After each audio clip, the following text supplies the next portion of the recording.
Happy Sunday, everybody.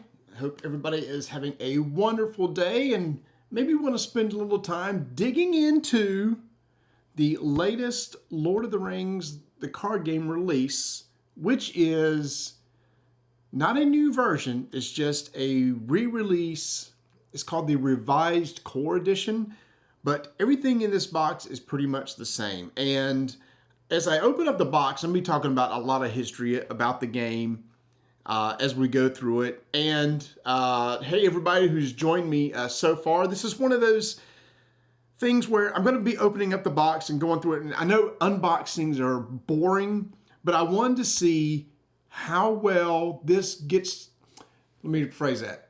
They said that the way that this is packaged makes it easier to get to the table, because in the first edition you had to go through the cards and build the decks to play. From what I understand is right out of the box, I can take it out and start playing, which is what I hope to do here. So again, I'm just going to be talking about the game as I open it up, and I know I'm going to have to do a little bit of punching and stuff, but I'll be talking about the game as I go through that. So this is the new version. I love the art on here. You can see the cellophane still on here. The art on this is just amazing. I think they just did an amazing job. This game was designed by Nate French. It came out in 2011. And let's just go ahead and jump into it, and I'll tell you my history. Now, just out of curiosity, did any of y'all have dads or grandfathers who said you must always or should always carry a pocket knife with you at all times? I came from a lineage of grandfathers and fathers that said you need to always carry a pocket knife. However, I never got into the habit of it, and so many times I wish I had. Because I can just remember of my lifetime, it's like I need to cut a cord or something like that, and I reach out to my dad, can I borrow your pocket knife? He's like, I told you that's why you need to carry one. So it is easier to get into boxes of cellophane and stuff like that, and I figure there's probably going to be some wrappings in here that we'll have to take care of. All right, here we go. Let's get into this bad boy. So this is a co-op game that plays from 1 to 4 players. And as we break into it now, I've heard that the rules haven't changed a bit, but I'll be looking into this. Don't point it like that. That's why I have that camera, so you can see this. I'll be looking into this to see how it goes to the setup. I can already tell that the rules are a little bit different. I was hoping that the revised rules would be online, but they're not. They're the original rules. So anyway, I'll check into that. And then there's always the famous Fantasy Flight Rules Reference Guide, which basically tells you every little bit that you need to know, which is always helpful. Let me just put this off to the side for now. A sales insert for Journeys into Middle-earth. Have y'all ever played Journeys into Middle-earth? It's a solid co-op. It's a good co-op game with the app. It is one of the better. Okay, I haven't played Descent. So everybody says the app on that's really good too, but I did enjoy the time that I did play this, especially when they came out with new versions where I felt like in the early version of the game was rushed. Like, I didn't have a lot of time to do side quests and everything, and there's a new version of the game that allows you to do more of the side quests before the time runs out. Let me just put that off to the side because that's eventually going to go in the trash. Yeah, I'm going to have to assemble a couple wheels. I'm only going to assemble what I need for this, so I won't be spending a lot of time doing that. Just the one wheel I need, which is basically the threat wheel. Okay, let's look and see what we got in here.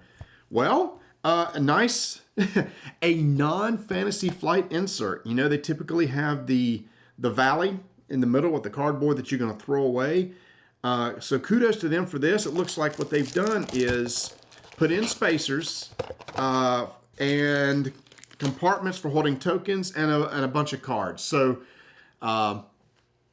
that's a plus. I'm just going to pull these out like they are. I'm not going to take shrink off of any of these yet. So let's just see what they got underneath. Yep. Well done.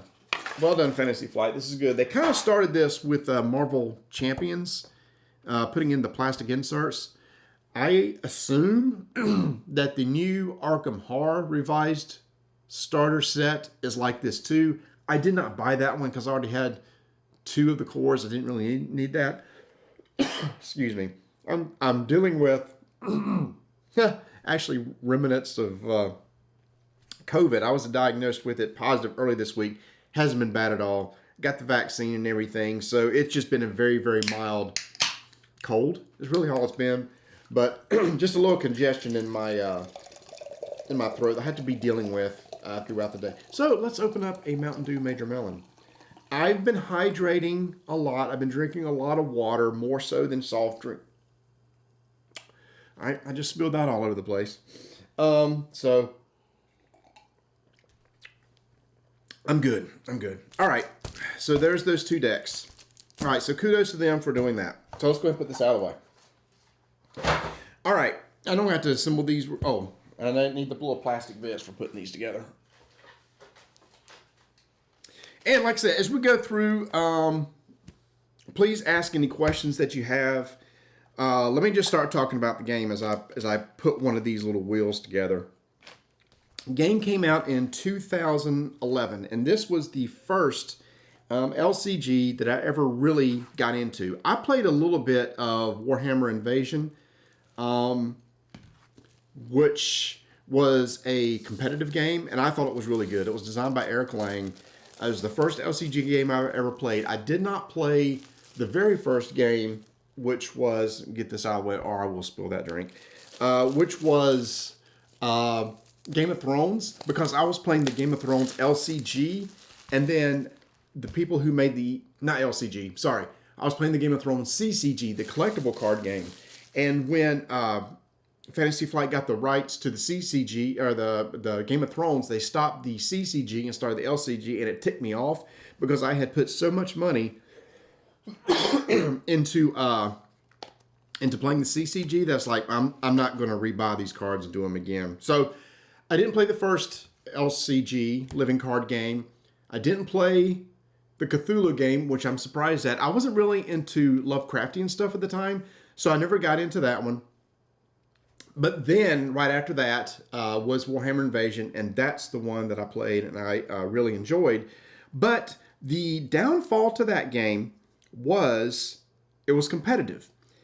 And my friends that I played with, who I just drugged them through several CCGs, did not want to go out and start buying a bunch of cards. Now, granted, with the LCG model, you could buy the packs and know exactly what you wanted to get, but I was ahead of them. I was like buying everything, and they felt like, I just don't want to play, Marty, because you're ahead of us in getting these cards to where Warhammer Invasion never took off my friends. So, in 2011, when Lord of the Rings came out, as a co-op, I was more apt to get them involved because then nobody felt like they had to stay up to date. They knew that whatever they had would probably be able to contribute to a game without feeling behind. And that has always been an advantage, and to me, for the co-op LCGs with Arkham Horror and Marvel Champions, is you don't feel like you have to chase and buy everything. Competitive, I felt like you had to. In Netrunner, you had to stay up to date. You did, because the meta was constantly changing. And if you were playing in tournaments like I did, then you kind of had to buy everything. But not so in this. So let me finish putting this together real quick. Is this scenario based like the Arkham LCG? It 100% is. You're going to be playing through different quests. You're going to be questing and trying to complete it. So it also is much like the Marvel Champions, where, well, no, I guess Marvel Champions, you're just trying to defeat a villain, and it just so happens you're trying to stop them from complete their schemes, right? That's the theme there. You have a villain, they're trying to complete their schemes, and you're trying to thwart them, using the actual term to stop it, from doing it. So this is very much like that, and the intro campaign I'm going to be playing today is Passage to Mirkwood, which is a very short intro game, and hopefully actually should be pretty easy. Let me finish putting these things together. I think this was trying to remember, this may have been the first game that they introduced the dials, Fantasy Flight, in their card games. I don't think Warhammer Invasion had dials. I never played Call of Cthulhu, so I don't know if it did or not. So this may have been one of the first to have dials, and then they've had dials ever since, right? Oh, Thank you for the raid, Incorrigible Party. I was just watching y'all a little while ago. As I was getting my stuff prepared, I should have said hey or something while I was doing that, but I was just chilling out with y'all. And I was like, oh, I see that they're doing something right now. And I sat there and thought, well, hopefully when I get done, they're still doing, and I was going to raid you guys, but you guys are more efficient at this than I am. Y'all are pros. So, hey, guys, thanks for jumping in here. Okay, I'm having trouble. Sometimes getting these little dials together is a pain in the butt. But this is the infamous threat dial, which is actually one way that you can lose the game if your threat gets to 50. Game is over. Over. Come on, baby. Did I put that dial backwards? Hold on. It goes like, no, it goes like this. Hold on. All right. Stop, Marty. All right. I'm not sure which is up and which is down on these dials, so let me check real quick. So let's talk about lawn care. It's funny that on okay, that's up. All right. It was funny on our Discord channel, people were just asking about pre-emergence. And pre-emergence will actually be coming soon, especially for the warmer climates. So what is pre-emergent? Basically try to keep weeds from popping out before they even surface. And I have a service that comes and treats my lawn for stuff like that, because it varies from season to season what you do, and they keep up with that, and I don't. So usually around February, start probably next week at some point in time, I'll get a buzz from them saying we're going to come out and treat your yard with pre-emergent. Let's see. I've been starting my lawnmower about every 3 weeks to keep the battery charged. That's smart. There is nothing worse than going out that first spring day and to start your mower, and in fact, I probably need to do that. I haven't started mine in like a month. I need to go downstairs and do that. Otherwise, I'll be going out and paying $60 for a lawnmower battery. And it's about time too. My battery's about 3 years old. So you asked about lawn services being expensive. I guess it depends on the side of your yard. Your yard dictates the price of these lawn services. This isn't for cutting. It's strictly for fertilizing and treatment. That's it. I still cut my own yard, but it's a service that's called Killingsworth. I think they're local to here. And they come around, how many times a year? It depends on the treatment that you get, but it's like 6-7 times a year. And treat the yard during the summer, or each season basically, and treat it. And this did not go together well at all. Come on, baby. Gosh. Okay, somebody needs to engineer these things better, because the little clips to go through the hole is not going through very well.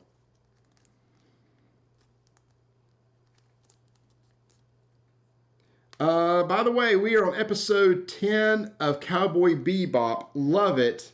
Well, I like it more than Emily. Okay.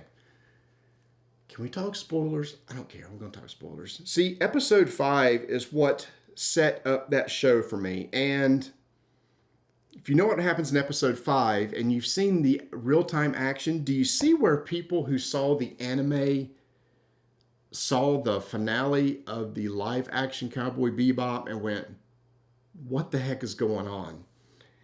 And if you've never seen the anime, you wouldn't think anything of it.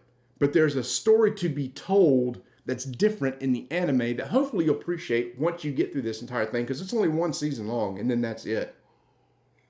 Yeah, it is over-the-top anime style, but that's anime. And I can't remember in episode 10. Have they introduced Ed yet in episode 10 by now? Episode, I think it's 12 and 13 maybe, or 13 and 14. 5, 12, and 13, and the final 2 are like my favorite episodes of them all.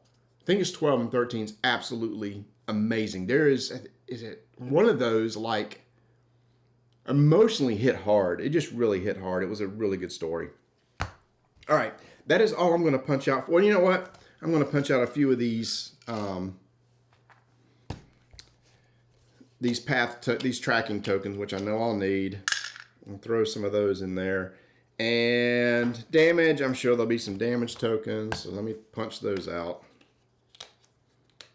All right, so Ed. Ed doesn't work in live action. They tried to make Ed at the very end of the live action just like she is in the anime.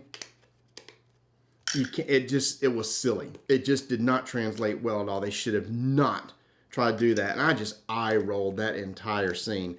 Again, what you can pull off in animation, you really can't do that in live action with some of these characters. That's enough for that. I don't need the first player marker. I'm the only player. So let's get some resource tokens. I forgot how few types of tokens there are. There's quest tokens, damage tokens, and resource tokens. And I doubt I'll need any more than what I'm punching out right now. Maybe a few more of the questing tokens. Yeah, I've coin capsules for... The only ones I do coin capsules for are the Arkham Horror Mythos. Usually I go out and buy like acrylic or plastic. I actually had a set of acrylic and plastic tokens for Lord of the Rings that I used to play with all the time. So we're putting that out there. We'll put that down there. Okay, let's go ahead and see if really these decks are set up and ready to go. I'm curious to see is if in the rule book, if it says, okay, first game, open this pack. Let's see. When playing Lord of the Rings for the first time, I can use one of the 4 core starters and the Passage Through Mirkwood, so that stays the same. It says gather the cards below. No. Please tell me these are sorted the way they are supposed to be. So let me open up Aragorn here. Yeah, I'm trying to remember where I got the set from for this. Litgo? Litko? If not, Etsy. Like, everybody on Etsy makes these things. There's a person in the UK that makes amazing tokens for Arkham Horror and Marvel Champions. And I've ordered from them several times. The Arkham Horror, just immaculate. If he hasn't got one for Lord of the Rings, I bet he will soon. Because he's just a really popular person on Etsy to make these things. All right, so let me go back to my story about Lord of the Rings LCG. So it was 2011. Again, I was not playing any of the competitive, really, LCGs at the time, so the co-op came out. This was my second year at Gen Con. I'm just throwing stuff on the floor. It was the second year at Gen Con, and I saw a demo of this at the Fantasy Flight booth. I got the demo. I said, I'm all in. I came home and told Tony, and this is before we started the podcast.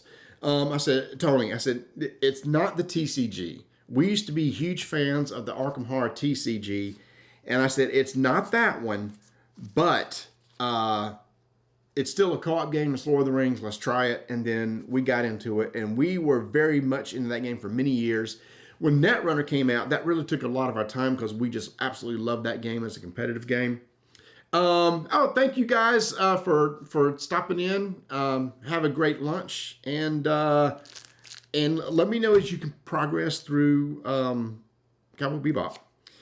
All right, so let's see. So this is the heroes are Aragorn, Theodred, and Gloin.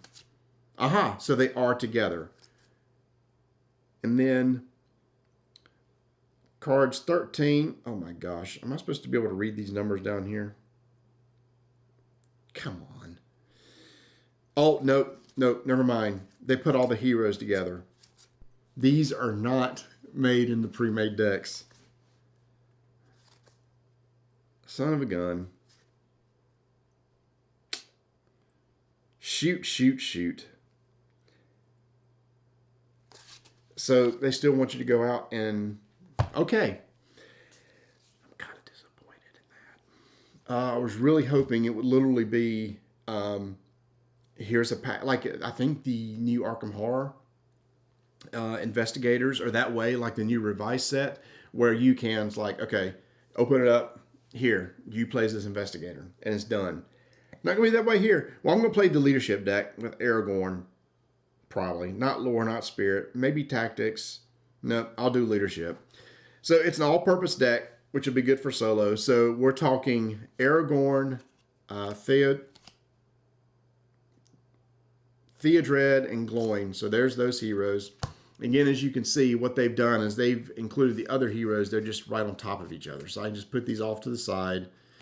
If you've never seen these cards, I'll go through what some of the things mean as we play, the indicators. But at the very bottom, it says hero. So that's what we know what type of card it is. So they give you a bunch of heroes for building out decks. Put those off to the side. I'm going to have to put on my glasses to see the small numbers in the bottom. So, yeah. I've got my readers. In the original corset, you mean like the thing that you wear, the corset? They have suggested decks, and that's what this is. This is suggested decks also. So they're saying all copies of cards 13 to 27. Okay, well, at least they're in numerical order, right? So all copies of cards 13 to 27. Okay, obviously one benefit, 3 copies of every card. So let's talk about that. That was one of the biggest issues I had with the early LCGs. Lord of the Rings, Netrunner, when they came out with the core set, some cards there were 3 copies, some cards there were 2, some cards there were 1. Now, guess which ones they made only single copies of in the core set was the ones that probably everybody wanted. I ended up buying 3 copies of the Lord of the Rings LCG because of one particular card, and if I run across it, let me just thumb through these real quick. It may be in one of these other packs. Very, very good chance it could be. It was a ring, Cereborn's ring or something like that. Anyway, there was one that was like really, really good, and it's like I want 3 copies of that. So I ended up paying. I think back then it was $40 for the original core set, so $120 basically get 3 cards. That's gone now. So now what they've done is 3 copies of every card, which they started doing with Arkham Horror, with Arkham Horror, with the AH game, and so then it's been easy breezy ever since. So no, wait a minute, they give you 2 copies. Well, it's different. Arkham Horror only uses 2 copies of cards. It's a different size deck. That was only 30 card size deck. Or depending on the investigator, these are 50. So anyway, 3 copies of every card so that you've got that now. So let's go through these and go through, it's all the way through 27. There's 20, 21, 24, 25, 26, and 20. Oh, it's Celeborn Stone. That's what it was. I think this was it. If attached to hero, he also gains another type of resource token. This was it. This was the one. You only got 1 of these. And now look. There's 3. Excellent. So that's going to go there. And then 2 copies of card 73. So that's going to be in another pack. Yep. That's going to be in, it's like this pack. So let me open this up.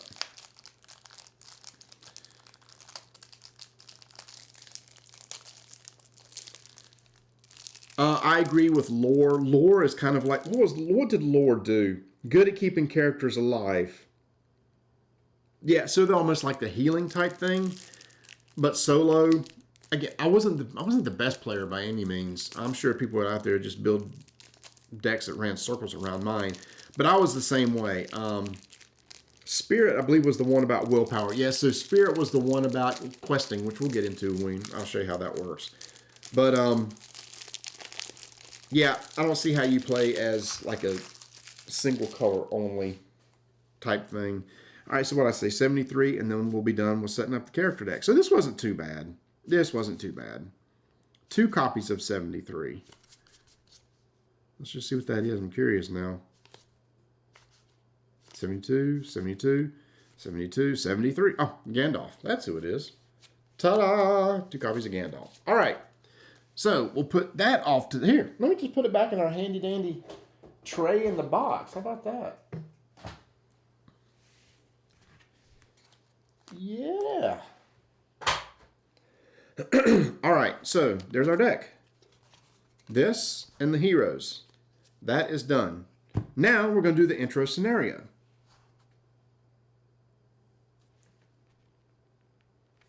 Oops, hold on. I grabbed the wrong thing. Yep, these are the other cards. It's these, 13 through 27. And wait a minute, Lord. What did I just do with Gandalf? Good gosh. There. Yeah. All right. So, Heroes, 13 through 27, and Gandalf. There's the starting deck. Now, we're going to do the intro scenario. Passage through Mirkwood. So, where should we start here? Looks like these. Yeah, healing and card draw, I think that was about it. Because you only could draw one card at the beginning of your turn. So, oh, you know, oh, there it is. Nope.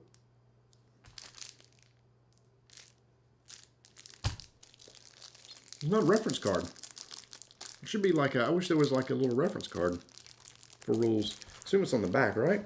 Yep, it is on the back. I'm surprised they didn't tweak these rules any at all. I guess the idea was let's not put any real resources into that, and let's just throw it out there. All right, to set the scenario, take the quest cards 119, 120, 121, and the other. Oh, 119. Okay, got it. Understand. I see what they're saying. One.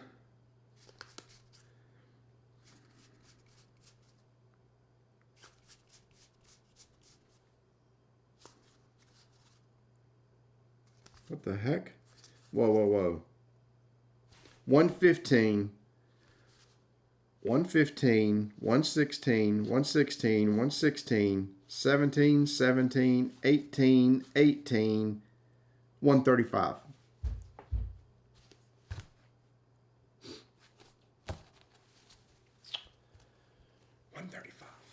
They just jump. They jump.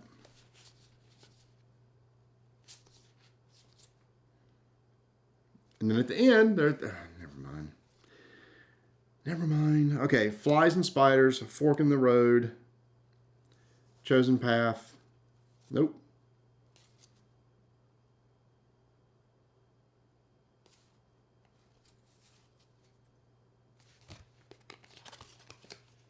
Chosen path, chosen path. All right, there. Got those. That's done. Wow, they didn't make this any easier. I'm sorry, y'all. I should have set this up beforehand. The whole goal was to see how fast can you get it set up. I mean, it's not that bad, but now you have to go through and pull all the cards with certain icons. Again, that was like the original one. I just hoped they would be packaged together. Like, here's Passage to Mirkwood. Here, just open this up and play it. But that's not the case. So put those off to the side. Now I've got to pull. None of these are going to be any of that, right? So there's icons. Let me show you what I mean. There's icons at the bottom, and this is like Arkham Horror, where it says you're going to use these icons for this scenario. Exact same thing here. So I'm going to need to go through and pull out all the cards that use that.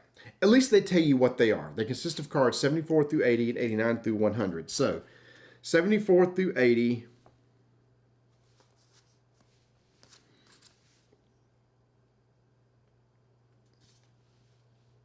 Which is, there's 89. What is it? All the way to 100. Okay, so at least those are all together.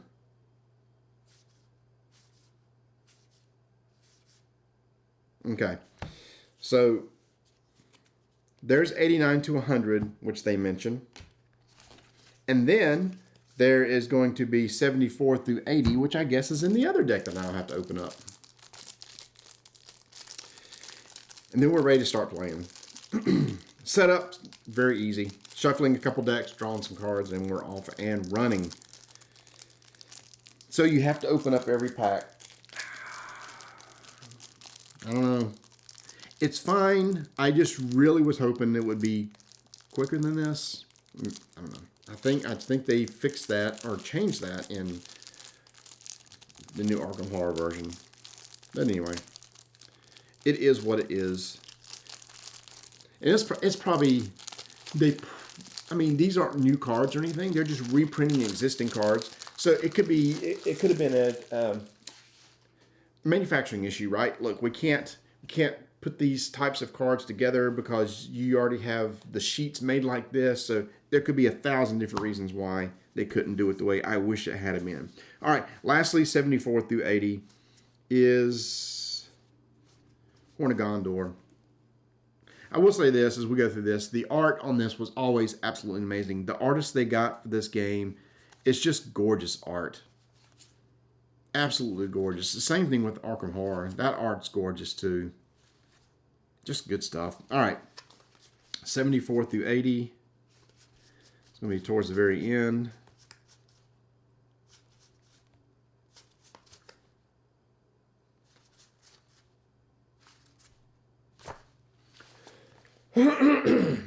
All right. This is not 74 through 80. Is this 74 through 80?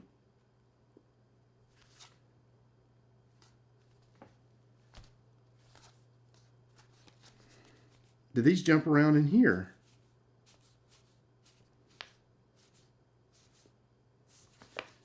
Okay. Nope.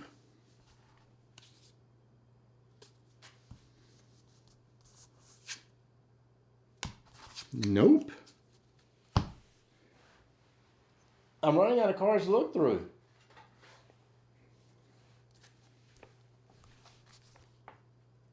Here they are.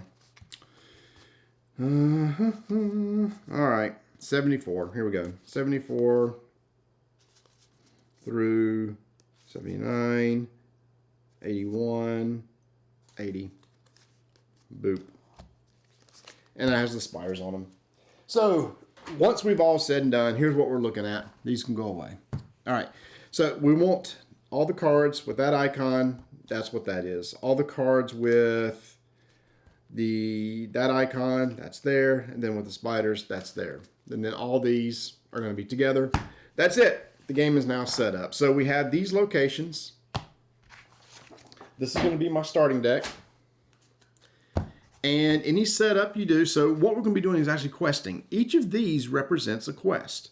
So we're going to start with one, and this is like Arkham Acts and Agendas, going through those. So we got 1, 2, 3, and 3. Setup. Search the encounter deck for, oh, you're here. You want me to read the theme? Here, there's a story here. You've got to read the story. Flies and Spiders. Passage through Mirkwood. You are traveling through Mirkwood Forest carrying an urgent message from King Thranduil to the Lady Galadriel of Lorien. As you move through the dark trail, the spiders are gathering around you. So that's what we're going to be doing. Let's see. Search the encounter deck, which is this deck right here, for a forest spider and a copy of Old Forest Road. So a forest spider will have that little forest, have a little spider icon on it, wherever it is.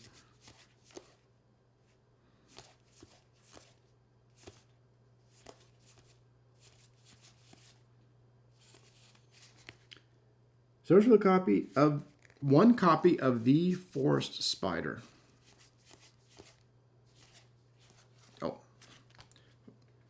Forest spider and copy of the Old Forest Road, which is going to be a location card, which is that one. All right.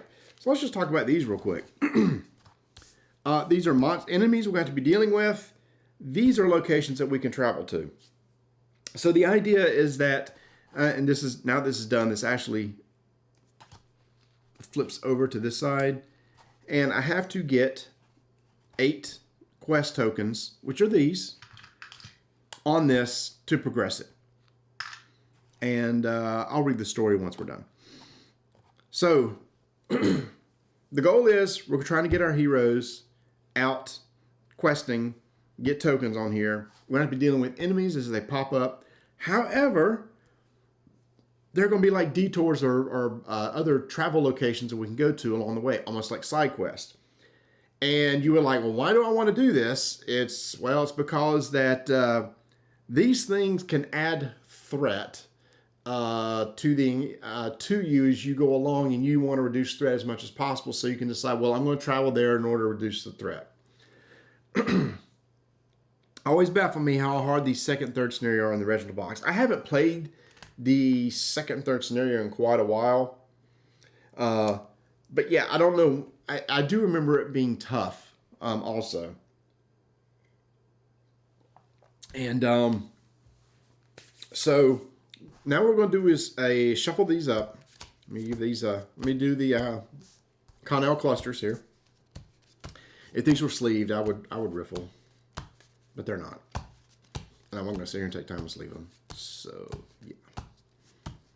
So this is the encounter deck that we're going to be dealing with as we go along in the game. So I'm going to have 3 heroes out. These heroes are going to be traveling. They're going to be questing. They're going to be fighting enemies. And the goal is to basically get through that quest deck right there.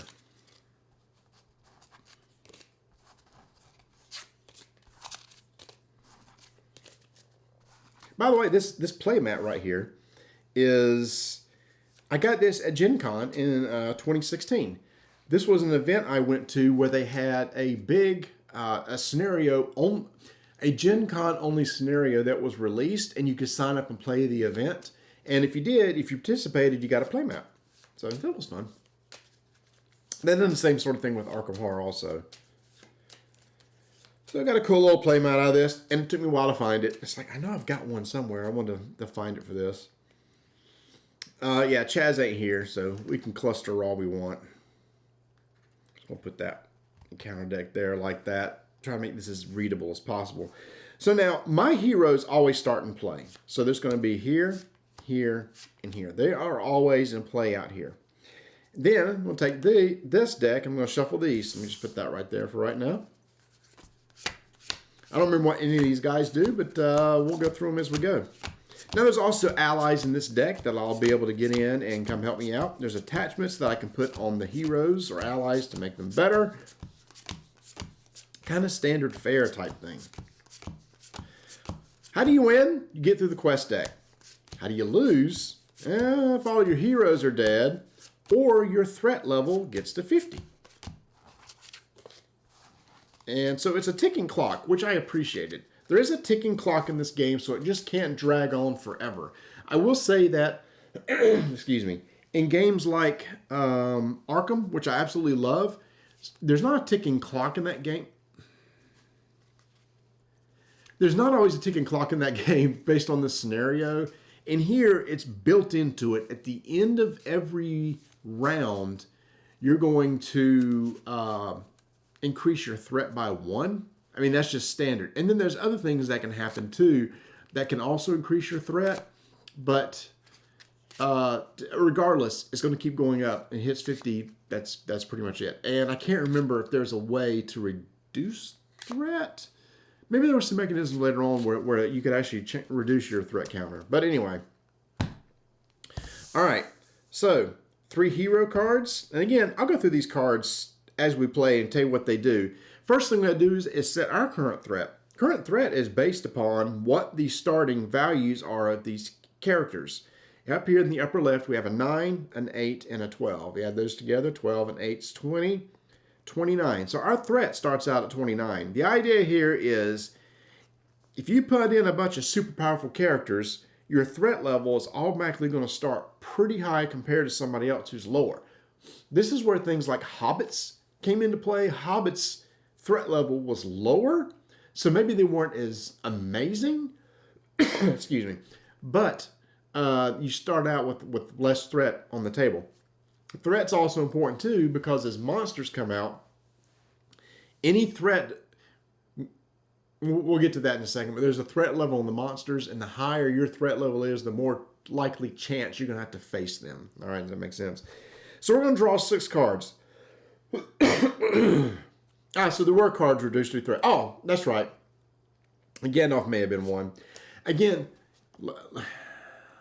here's the thing. I haven't played this game in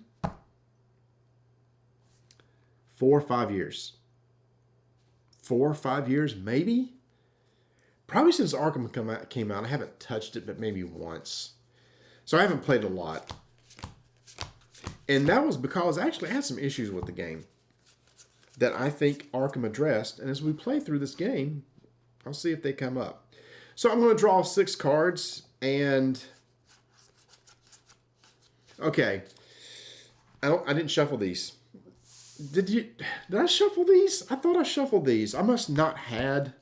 It must have just been hand over hand shuffling because everything was together. It was doubles of everything.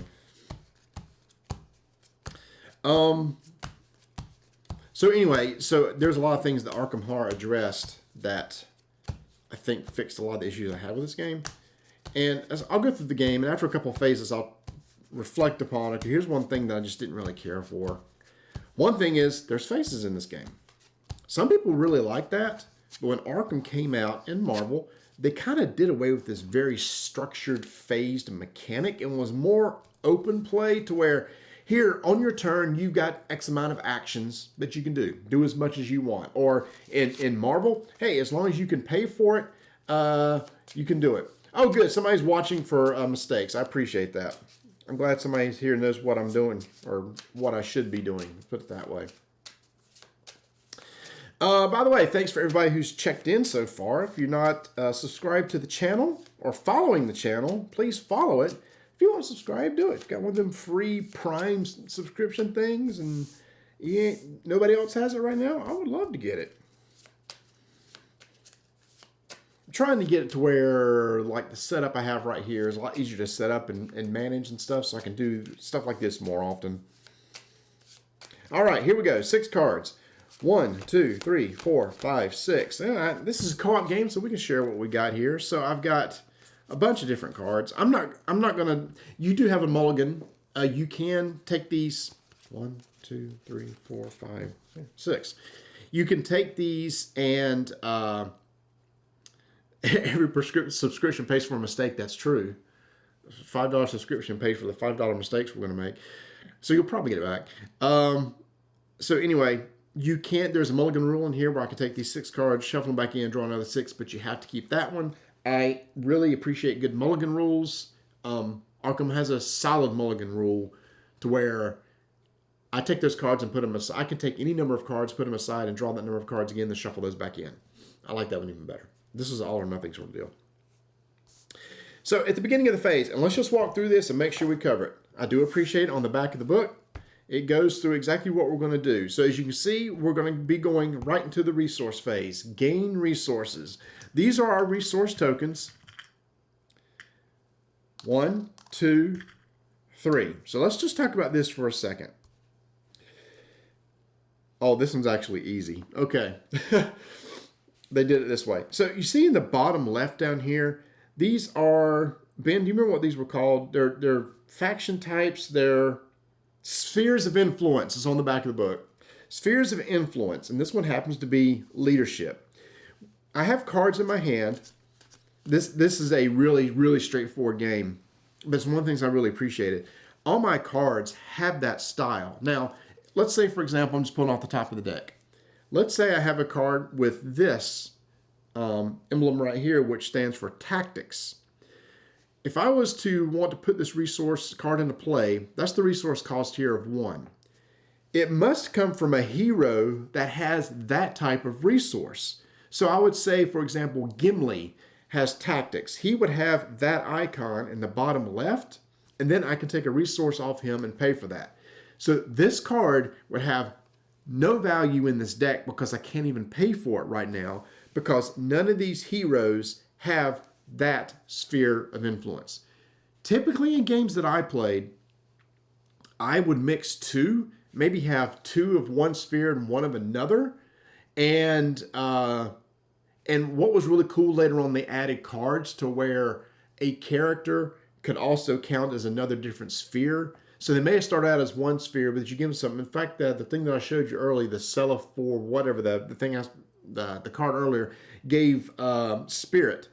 So then if I attach it to Aragorn, he would have leadership and spirit. At that point, this resource counts as either one of those, so then I can pay for that either that card with his one resource. That's one thing I thought was really interesting about the game in deck building is let's say I have if I have Gimli here and he's the tactics, I might not want to put in very high value tactics cards because Gimli's the only one that can pay for them. All right, that makes sense. But in the starter deck, the 4 starter decks, they're solid one or the other. So this is going to be really easy to do. So any card in my hand, I'll be able to pay with any resource. So let's just go ahead and see what these guys do right off the bat. So this guy has a response after he suffers damage. He can add 1 resource to his resource pool for each amount of resource for each point of damage he suffered. So he's good for blocking, and then he can also generate resources by doing that. Theodred is after Theodred commits to a quest, which we'll talk about in a second. Choose a hero committed to that quest, add 1 resource to that hero's pool. Very good. And then Aragorn has Sentinel, which it's not very useful in single player. I think Sentinel is basically a player who has Sentinel right here. With the Sentinel keyword as a defender against an enemy attacks made by another player. Great in co-op. It's not going to mean anything here. After Aragorn commits to a quest, spend 1 resource to stand him back up, which is also very useful. So we have the allies here. Let's talk about ally. Ranged. And ranged, a character with range can attack enemies that are engaged with other players. Very useful in co-op, not very useful here. Steward of Gondor, which just mentioned earlier, attached to a hero, gains the Gondor trait. Exhausts the Steward of Gondor to add two resources to attached hero's resource pool. Well, I think that's one we've got to play right now, right? This is an event card, just ready all characters in play. Events are kind of like most of event cards in the LCG games. There's an action, you play them, you take them, you play them, and you apply the text on them. And then, like I said, I've got 2 allies. This guy is pretty expensive, so I'm not going to worry about him for a while. And the Guard of the Citadel, it only costs 2. But I've only got 3 resources to spend. So let's just right off the bat, let's just go ahead and spend 2. I don't want to spend it from him because I can ready him if I need to. So I'm going to spend from here. And then I can attach to a hero. And I don't know, Steward of Gondor, Aragorn seems to, he would be good with that. And then, as an action, I can exhaust the Steward of Gondor to add 2 resources to attached hero's pool. I can do that now, right? Number 1, I didn't draw a card. Gain resources, draw a card. I should walk through this. Planning phase. So we're in the planning phase right now. The card I drew was actually a duplicate of another one I already had. So I can tap that and put 2 resources on him. Boom, boom. Things that are tapped at the very, very end will get reset. All right. Resource phase. We gain the resources. I drew a card. Planning phase is where I was actually playing out the cards. Now we're going to go to the quest phase. So let's talk about questing. Right now, we need to exhaust or rotate characters in order to be able to try to get tokens on this card right here. And how we do that is there's quest values that's in the upper. That's the first value of the each character's stats. So Glowin has 2, Theodred has 1, Aragorn has 2. So there's a total of 5 sitting there. What I'm going to do is I'm going to commit these guys, and then we're going to draw cards from the encounter deck that comes out right here into this zone right here, and we're going to add up all the threats of all the cards in there. If my quest value exceeds that threat level, then I put quest tokens onto the quest equal to the difference of my quest value and the threat level. If there's 0, nothing happens. If the threat level exceeds what I've quested, then I add threat to this dial. Remember, this gets to 50, that's pretty much over. So I'm staring at basically the threat levels is their first stat in the enemy card. So a 2 and a 1. So I'm staring at a 3 plus whatever comes up. I know I want to do Aragorn because of his ability. So I can, we're going to now commit characters. He's going to commit to a quest, and he's going to add 2 to the quest value. However, response. After Aragorn commits to a quest, spend 1 resource from his resource pool to ready him, which is good because he'll be able to fight or something later on. But 2 is out there. I'm going to definitely... Should I play an ally? You think I should play an ally? You want to be back up and play an ally? Okay, I'll back up and play an ally. I like playing groups here.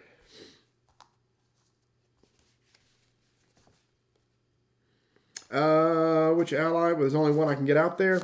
So let's play this ally right here. I'll pay 2, play an ally. Boom. We'll look at the other stats on here when it matters. So again, how did I pay for it? So I'm backing up back into the planning phase. Thanks to chump blockers are always good. See, man, Ben should be doing this stream. So anyway, I was able to pay for that because this matches the hero style. Again, it's going to match all this. Just remember, in a lot of games, if you start mixing and matching heroes, you got to make sure that the card that you're paying for, sphere, matches the resources of the hero that you're pulling it from. Matches you get what I'm saying. All right. Now the planning phase is done because I only have 1 left. Now let's go to quest phase. I'm going to do exactly what I just did. I'm going to commit him for 2. Pay 1 to stand him back up. So I've got 2 on the table. If I use him to block, I could generate some resources. And those guys out there, he's going to come and attack for 2. I can defend for 1 and take 1. I'm going to commit him, and I'm going to commit him. So I'm at 4. Okay? I'm going to flip over this card. Let's see what it is. Okay? This is an enemy. Comes into play. Its threat is 2. So we add these up. 1, 2, 3, 4, 5. Unfortunately, I only committed 4. He has greater than me, so I take the difference as a threat. So I add 1 to my threat. Now, go back to our handy-dandy phase. So let's go through this again. We've done the resource. We've done the planning. That was the quest. We did the staging. There's a quest resolution. Now, here I can travel. So let's talk about what travel is. See, I have a location here. It's called, say I have a card called location. That guy's going to add 1 to my threat every single time unless I try to get rid of it. So what can I do? I can say I'm going to travel to this location, and it comes over here beside this quest pile. That threat level no longer is going to be added to anything in this staging area here. But now I have to complete the quest of this in order before I can start putting tokens on this. Now, what does that mean? You see this value of 3 here? I've got to get 3 of these tokens onto here before I can start putting tokens over here. So now anytime that my quest level exceeds the threat level, the excess goes here first. Once it's completed, this will go away, and any excess will go here, then I can continue there. So there's a bunch of locations in here that add threat to where you are. So that's the concept of travel. And it says, there's a response here. After you travel to Old Forest Road, the first player may choose and ready 1 character they control. I shall do that. I am the first player. I don't have the first player token. I didn't pull it out there, but I'm first player. So I can reset one of these. And I didn't check it. See, read the cards, Marty. He committed to a quest earlier. Choose a hero committed to that quest. Add 1 resource. I'm going to choose himself. Just put 1 on him. So then I can ready somebody. I'm going to have to be fighting. Chump blocks I like are good. I'll do him like this. And now we move on to the combat phase or the encounter phase, optional engagement.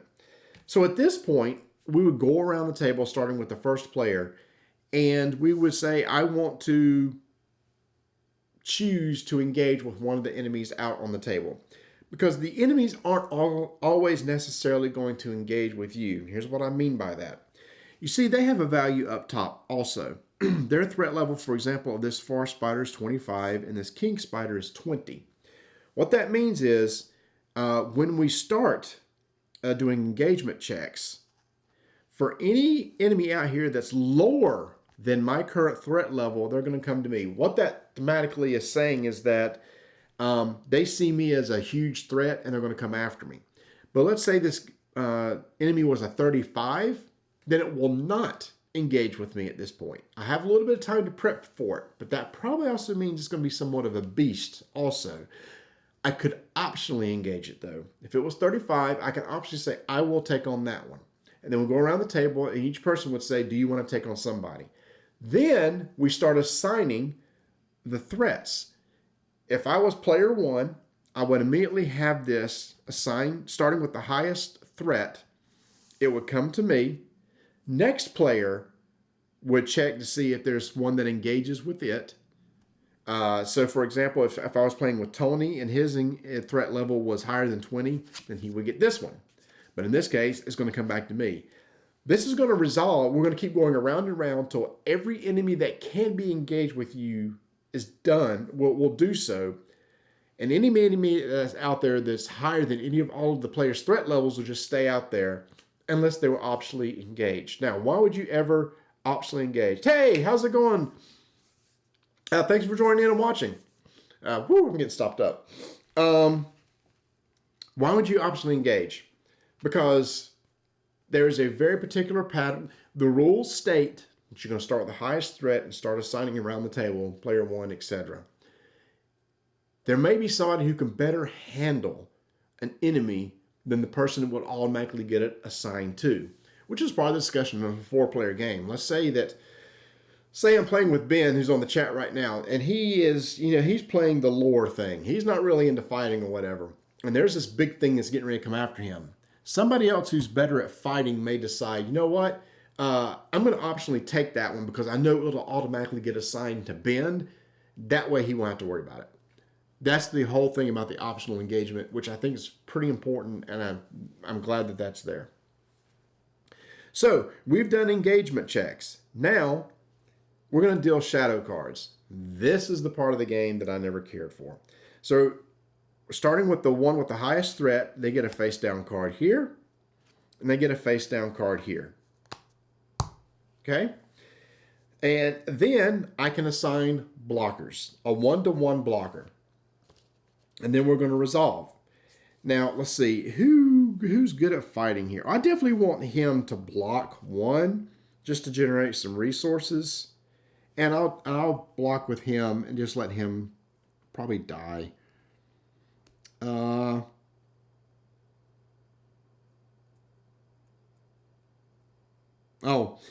One thing here. The forest spider. After a forest spider engages a player, which it just did, it gets +1 attack. So the second stat on the card with the crossed weapons, crossed axes, is the attack value. So he's going to be attacking with a 3 at this point.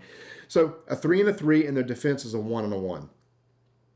So I will, because he's kind of beefed up right now, I will put this one over here with this one. I'm going to put this one with this one. I'm going to leave Aragorn to attack and deal some damage back. Then I can resolve however I want. So what happens is, that's good. Thanks to Ben mentioning this in the chat. Now that these creatures or enemies are out of this zone, they're not adding to the threat level for questing. So next time I should be able to get a lot of tokens on here, which is good. So we flip over this card. If there was a shadow text at the bottom of the card, it would trigger and something would happen. Here's why I was never crazy about that. This game was already hard. And if there's shadow stuff down here, it's hard to plan. And many times I'm playing this game, you'd feel like, okay, I feel pretty good with this fight. And then this random card comes up and messes you up. Now, in games like Arkham Horror and Marvel, they have encounter decks. But typically, you know how you're going to come out in a battle. So if I'm fighting an enemy in Arkham Horror, I know that when they attack, I see exactly what they're going to deal to me. There's not like this secret card that comes out. There's encounter cards that still happen during an encounter phase where you draw a card. It may be an enemy that comes out into the board or something you got to deal with, but it's not affecting the current attack that's getting ready to happen to you. Same thing in Marvel. Marvel, there are cards. When you see a minion, you see exactly how much damage that minion is going to do to you, and you plan for that accordingly. Then everybody draws a face-down encounter card, which you might get an extra minion to deal with in the future, but it's typically, depending on the minion, there may be something that there's some boosting regular rules without special rules from enemies and stuff like that. They're not going to get boosted or anything like could happen right here. Now, in this case, there is nothing here, so this is just going to get discarded, and I'll just put that right there for now. And he's going to deal damage of 2. He can only take 2. He dead. He gone. So he's out of here, and he's just still sitting here again. Come over here. Oh, by the way, you have to exhaust in order to block. Now, he does have a defense of 1, so he's attacking with 3. And there's no shadow thing down here. So he will take 2 damage. But if you read his stats, for each point of damage he suffered, he's going to get a resource. So sure, he takes 2 damage. 1, 2, but he gets 2 resources. 1, 2. And then this is still sitting. Now these are engaged with me. They're going to follow me, right? Now I get to attack back. So this one is I'm going to be dealing 3 damage. They both have a block of, I'm going to try to get rid of this guy first just because he's a little bit higher. So I'm going to attack this guy. I'm going to do 3 damage. He has 1 shield, so 2 damage total. 2 to hit this one, and that's that. So now we have gone through the combat phase. Let's just walk through that again. Deal shadow cards, we did. Resolve enemy attacks, we did. Resolve player attacks, we did. By the way, I could team up. If I had another one that was ready, I could take 2 heroes and attack 1. Now we're at the end, we're going to refresh. Everything readies. Boom, boom, boom. We increase the threat marker by 1, so now we're at 31. And we go to the next, we go right back to the top again, back to the resource phase. Everyone's going to automatically get 1, 1, 1. Now I'm sitting pretty with resources, right? And we're going to draw a card. Just walk right through the phases. And we got here, choose 1, choose and ready 1 ally card. That's very useful. Let's see what else we got here. Put 1 ally into play from your hand at the end of the phase. The ally still in play goes back into your hand. It's really good with Gandalf.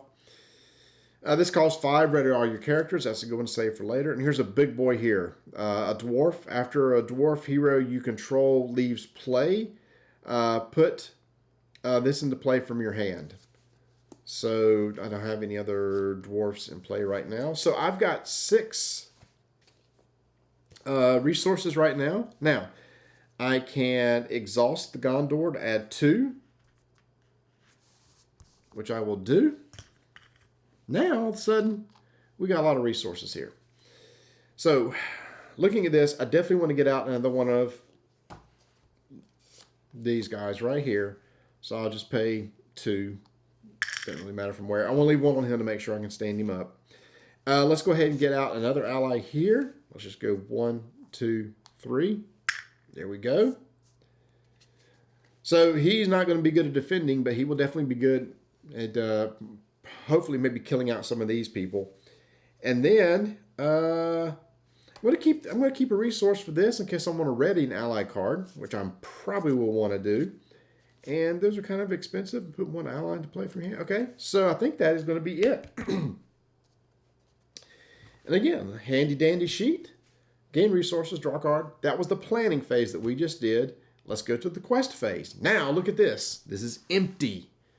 Empty. Now we should be able to get some stuff out there because only 1 card is going to come out at this point to see what the threat level is going to be. Again, these are engaged with me. This is a location, so there's no threat right now on the board. So for sure, I'm going to do him to commit 2, pay 1, stand him back up. So there's 2. I can, let's see, after he commits to a quest, add one to his, to that hero's resource pool. Let's see, after the enemy commits to a quest, choose one other hero committed to that quest and add one. Well, there's no other hero committed because he stood back up. I don't know that I want him to fight. So I'm going to commit him and add one here. Oops, that was not a good clean punch on that one. And I know that I can ready an ally if I need to. These allies ain't going to survive an attack, so I'm going to use it for questing. So I'm going to use this for questing. So let's add this up now. So we're staring at 1, 2, 3, 4, 5, 0. Flip over this card. Another enemy. Threat is 2. So I had 5 minus 2 is 3. This is gone. I've cleared. I would have put 3 on there, which is enough to clear that out, and it's gone. And now this is just sitting out here. All right. So now we've done the travel phase. There are no locations here on the board to travel to. Next, we're going to go to the optional encounter phase. I just see how it's stretch 35. I'm at, what am I at? I'm at 31. I'm not going to worry about that right now. His threat level is only 2. I really want to clear these out before I start dealing with any more monsters. So let's go ahead and move to defense and attack. By the way, let me just tell you what happens. If any of these attacks are undefended, the heroes have to take the entire brunt of the attack. So you always want to try to defend. So shadow card come out here. Shadow card comes out here.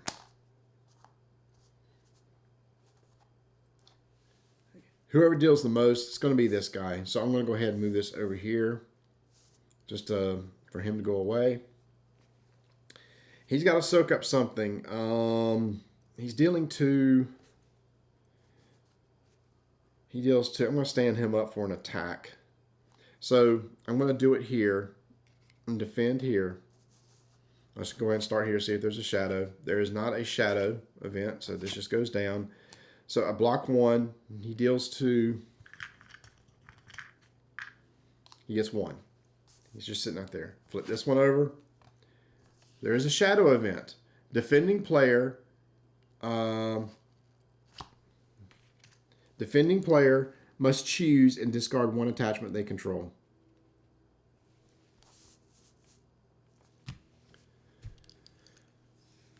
See why? Why? But why? I'm attacking. He's over here, and somehow he's going to say, Aragorn, get rid of that attachment. Whatever. All right, so that's gone. He deals 3 damage. I should have tapped him because he's defending. He's dead. All right, so here we go. I'm going to play this card. Choose and ready 1 ally. Pay 1. And now, let's start killing off some things. This guy's going to deal 2 against that 1. So I'm going to do the attack here. 2, 1 defense, deals 1 damage, enough to kill him, so he'll be gone. And then 2 here to his 1 defense is just going to deal 1 damage. So we've resolved all the player attacks. We now ready everybody. Boom, boom, boom. Increase the threat by 1. 32. Go back to the top. Resource phase. 1, 1, 1. Allies do not get resources. We draw a card. And let's see. Now this would have been good if I had a location in place. I'm actually going to hold on to this one then.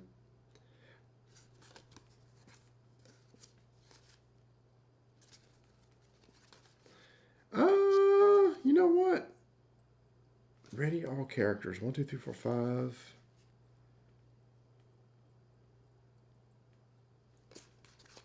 I don't know if I'm going to play anything this turn.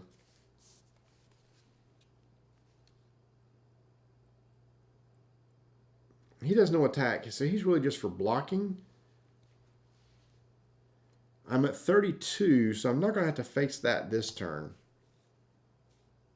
Unless I optionally want to.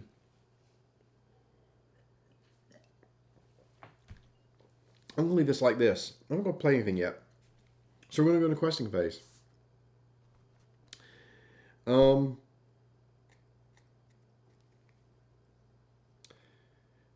For sure, him. So there's 2. Leave him for attack. I'm going to do 2 more. So I'm at 4. Flip this card over. It's a forest gate. After you travel to the forest gate, the player may draw 2 cards. All right. So 2 plus 2 is 4. I got 4. Nothing happens. I take no threat, and I don't get to putting tokens on there. Now I can travel. I do want to travel here because I know I have a card in my hand. It's going to let me get an ally out and put something on here. Now, after I travel to Forest Gate, which I just did, I'm going to draw 2 cards. That's good. Hey, there's Celadrian Stone, which gives +2 wisdom, which is amazing for Aragorn. And then also gets you that other, what's it called? Spirit trait or sphere. Doesn't matter in this deck because I have none of those cards in here. Anyway, that will be coming out soon. All right. So now we go to, so that's over there. I'm not going to optionally engage with this. Let's, I really want to kill this now. He needs 3 more damage.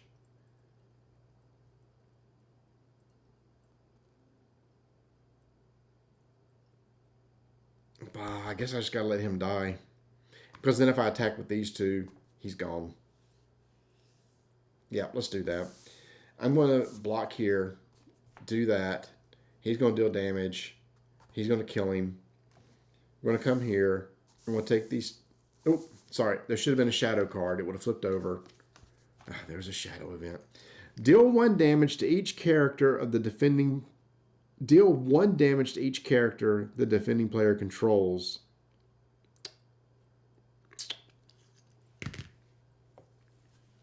Oh my gosh. This is the easy one, y'all. Deal 1 damage.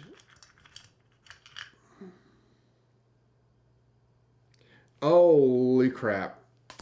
This would have been like this. This would have flipped up. Deal 1 damage to each character the defender controls. That kills him.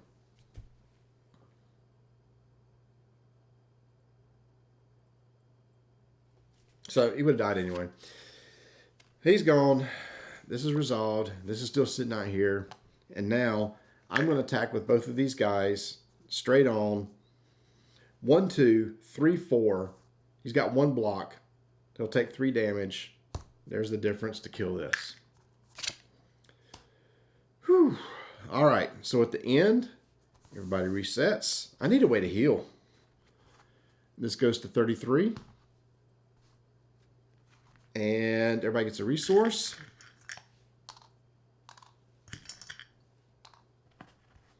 We draw a card. Here we go. Oh.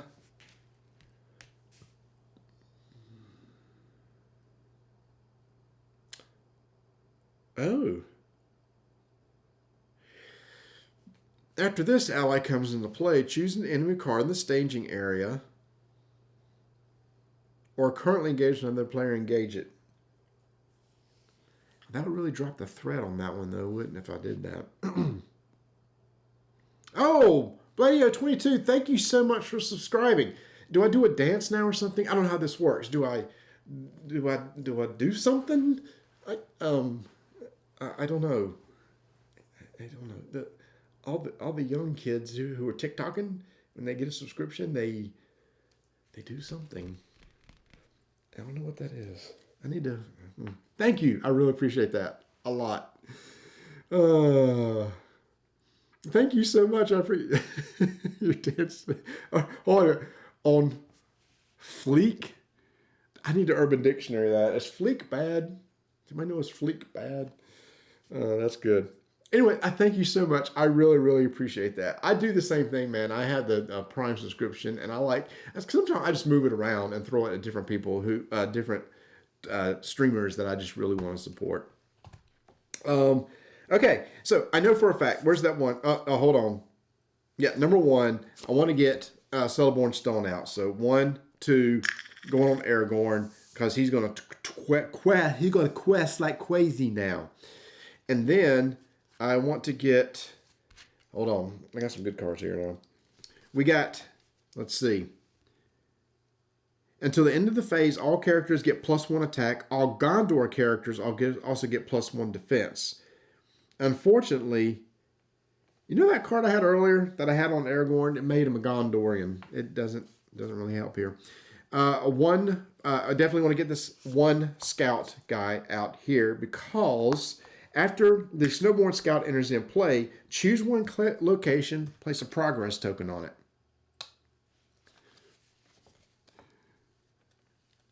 Also had Urban Dictionary fleet. No dancing. Say a dad joke. I don't know a good one right off the top of the bat. Maybe say the dancing if people don't subscribe. That's not bad. I will sit here and dance all day until people subscribe. All right, here we go. So I've got that into play. I've got a progress token up there, which is good. He is really going. He's got +2. What is that stat called? Is it wisdom? What's that stat? The upper stat called? Call these the right things.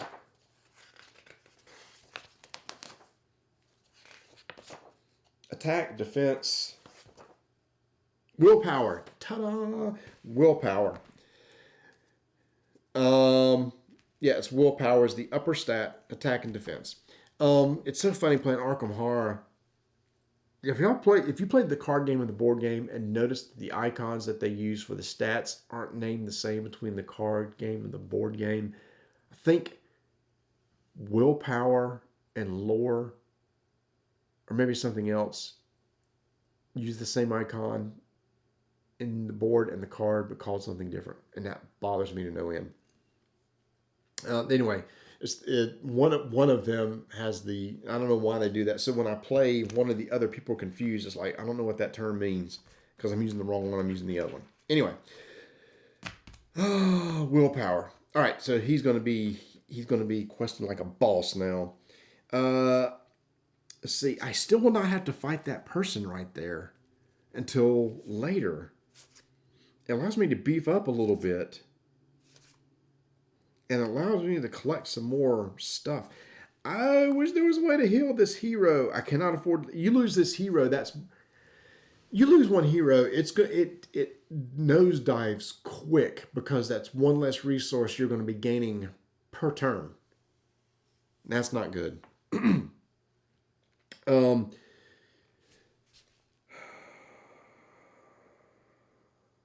I could engage this enemy. I could bring in this guy and engage this guy right here and get him out of there because anything that spills over here goes to right here.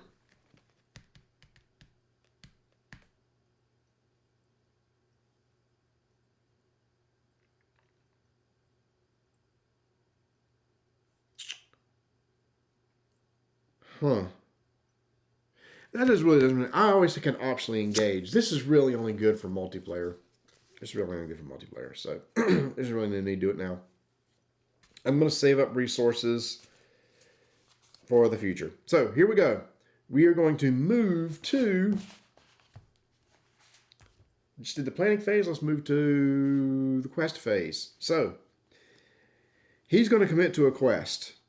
After he commits to a quest, choose a hero, commit that quest, add one resource. So 1, 2, 3. He's going to commit to a quest. Pay 1 to stand back up. 4, 5, 6, 7 to 2. Flip this over. It's another location. So, what do I say? 4, 5, 6, 7 to 4. 3 is going to go here, which will clear this.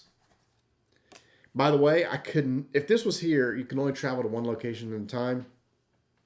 I couldn't do it here. I will now travel here. Here we go.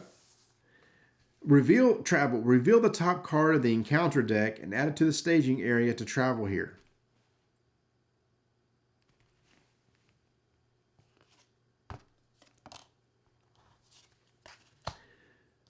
Ooh.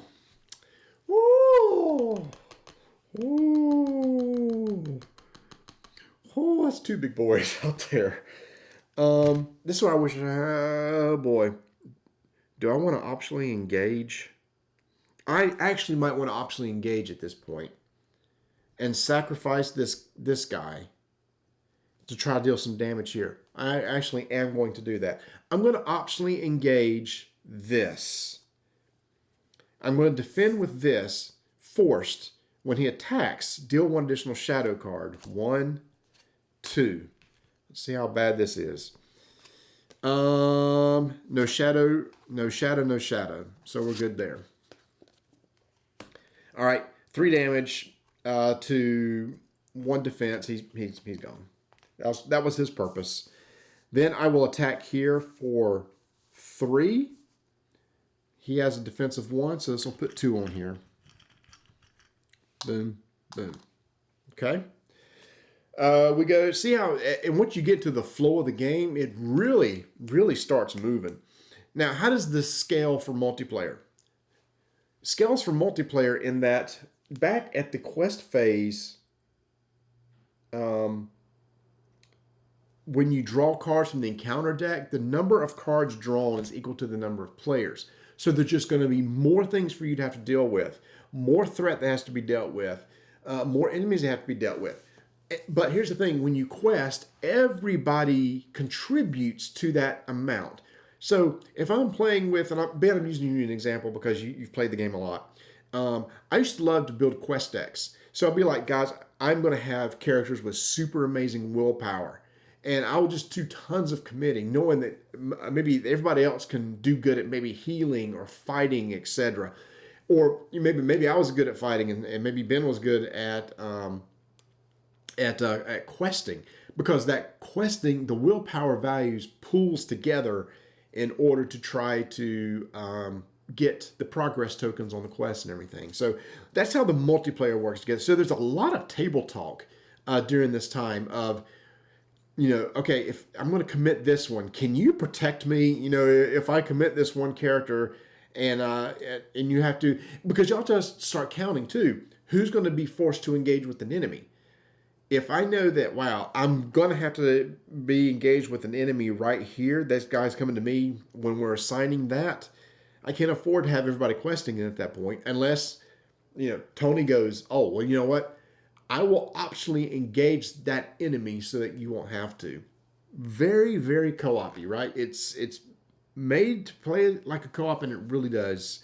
So during those games, you do have a little, not necessarily AP, but there's just a lot of table talk that you go through to decide how you want to resolve all that. So anyway, we are at the end, so we can ready everything. We're going to increase the threat by 1, so we're up to 34. And this enemy's still engaged here. We're going to drop 1 resource token everywhere. Boom, boom, boom. We're going to draw a card. And let's see what we got here. We got put 1 ally card in play from your hand. At the end of the phase, ally still in play, return it to your hand. I will be doing that probably with this big boy right here. Just so he can come in and help clean up these bad dudes that are coming in. Ready all characters in play. That's always good to have out there. Let's see. Until the end of the phase, all characters get +1 attack. That's probably good when we have to deal with maybe 2 of these.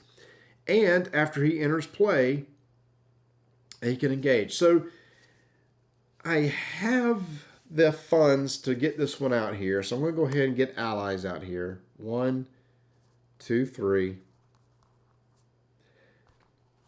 Thing is about Gloin is his whole thing is, suffering damage and adding resource. If I can't heal that damage, his ability's pretty much nullified at this point.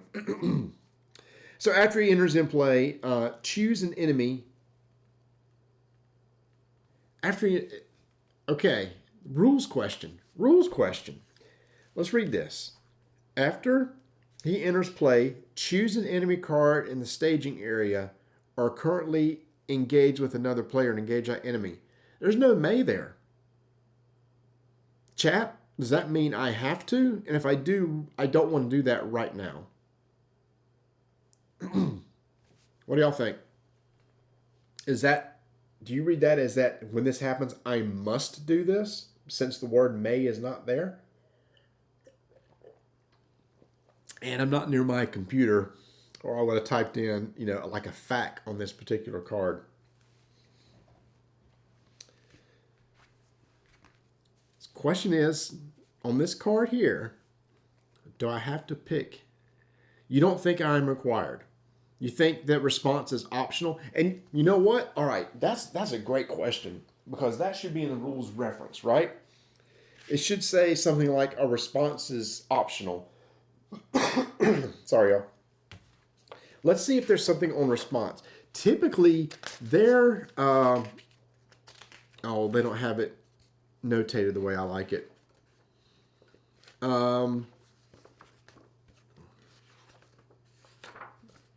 Table talk, switch, threat. Let's see, response is response. Response. Here we go. Let's see what this says. Responsibilities are labeled by the word response. Unlike action abilities, which are resolved during action windows, responsibilities may be executed after the specified triggering. Responsibilities may be executed. I'm just quickly reading to see if there's anything else that says may. You know what?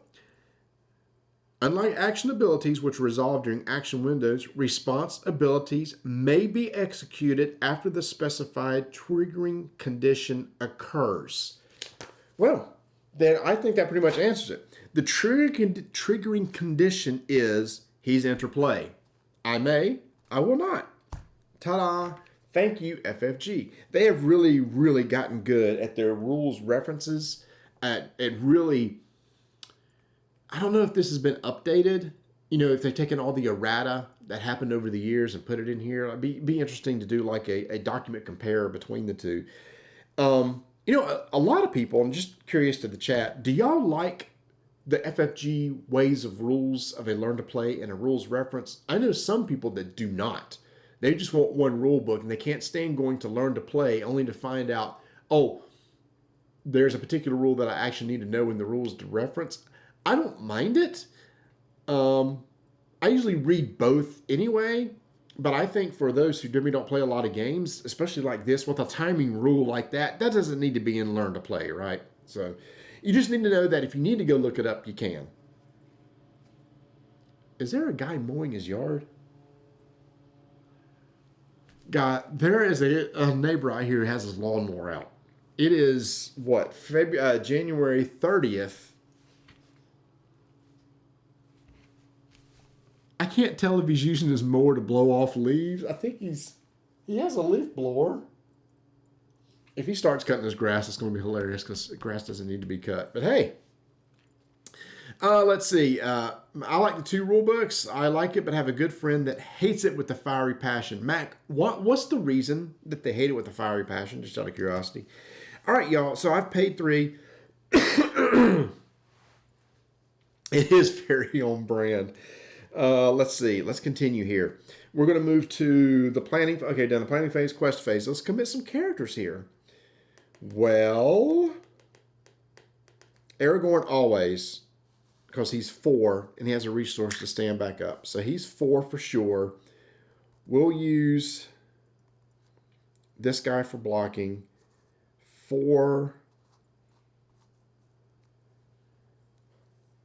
5, 6. I'm tempted to do this guy here and get 7 and hope that another enemy doesn't pop up. If an enemy pops up and I have to engage with 2 enemies, that's going to be bad. I'm not going to risk it being an enemy. So I've got 4, 5, 6 to 2. Let me flip over a card.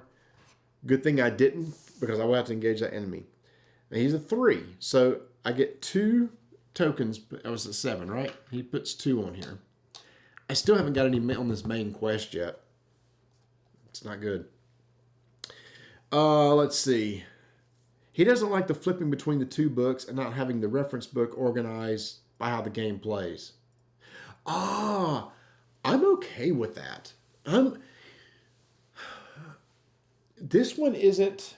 Let me look at this rules reference. I don't think it's done like. I'm trying to think of what did I recently. Was it Unfathomable? I'll come back to this in a second because that's an important page. Okay, so in here, it's the old school way of by alphabetical order. I really like the way it was done, and I believe it was Unfathomable. They had numerical references, like a 16.2. They're laid out. They're still alphabetical, but I like it when it says, go to section 17.2 to get more information. To me, that's way easier to read. It's almost like a GMT rule book. Here it's not. It's just by alphabetical listing. And I don't think, let me see if there's an index. Okay, there is an index at least. That's good. But I do like the numbering methods they used to use. Now, here's what is worth its weight in gold right here, is the timing. I remember this was so critical in time that we played when we got down to nitty-gritty on rules. Was basically the timing windows and when you could play actions and everything. This is also extremely useful in a Netrunner. I remember I had this table printed out when I went to tournaments and stuff to reference it. All right, so I've placed the tokens there. These are going to be here. I've drawn the card. There's no place to travel to. We can do optional engagements. I will not optionally engage at this time because this guy is going to come down. So this guy will engage because my current threat is at 34 and his threat is at 32. Remember, you can use sneak attack. See, you remembering all this stuff. So let's look up sneak attack. Put 1 ally card into play from your hand, which is probably, I think I got 2 of these, right? Yep. I will do that right now. Boom. Ally comes into play. Let's see what we can do here.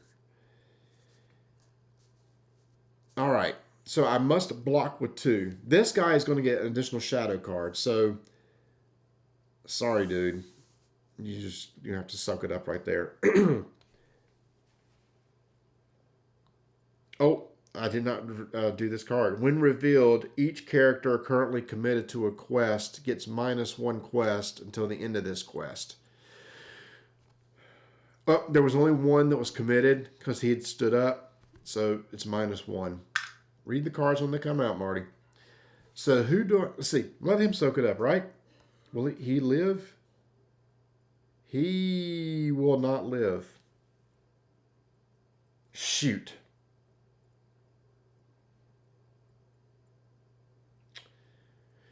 He will live through that. So he can go back into my hand. I'm going to commit here. I'm going to commit here. These get 1 additional shadow cards. Highest gets them first. Then this one. So let's just see what happened here. Shadow here. Choose and discard 1 attachment. Oh my gosh, are you kidding me? It's discarding an attachment. Remember I said in the starter deck this was one of the cards that was like there's only 1 copy of. I had to buy 3 starters because it's so good. Gone now. Lovely. All right. And then this, he's going to deal 2 damage to him. So I'll have 2 damage on him. This is no shadow text here. So that goes away. It's going to kill him. All right. Let's finish off some people here. God, he's a 9. So we got to get rid of this guy. So 3, these 2 together will do it. 3, 4, 5. Yeah. So I'm going to attack here like that. So 5 against his 1 will be 4 damage. Which carries over, so he's gone. This guy's going to be a beast to deal with for a while. and he's attacking with 5. So I'm hoping something that can come up to get rid of that. So now going back to this card that I played, oops, the sneak attack from earlier. We'll see how that resolves. I mean, I put it out of my hand. I didn't. So, at the end of this phase, which we are now at the end of this phase, if the ally is still in play, return it to your hand. Heals up, comes back, and I have another sneak attack in my hand for next turn because I'm feeling I'm going to need it. All right. So now everybody readies? This is supposed to be the easy one. I am not getting anywhere in this game. So, I'm going to drop, draw a card.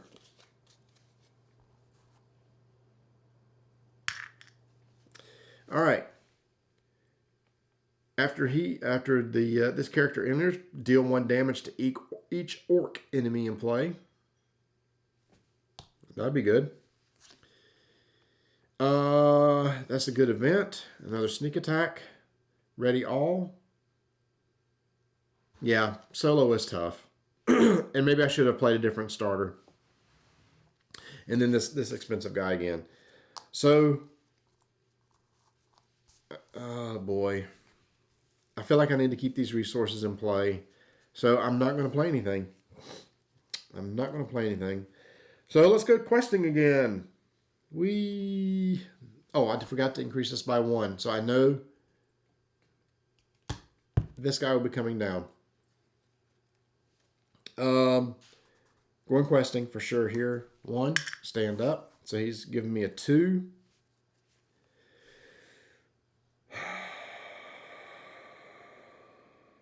Here's my problem. This guy I'm going to have to deal with.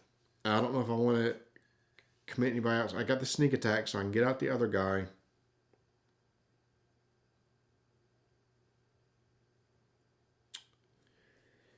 Oh boy. And I'll have this guy next turn. If I do commit both, he could generate an extra resource to have him. Maybe I just defend totally next turn and not have anybody to attack. And then get out this. God, I don't know. This is tough. I need resources. I need to progress this stupid thing. So we're standing here at 2. I'm going to do it. 3, 4, 5. He generates a resource because of visibility.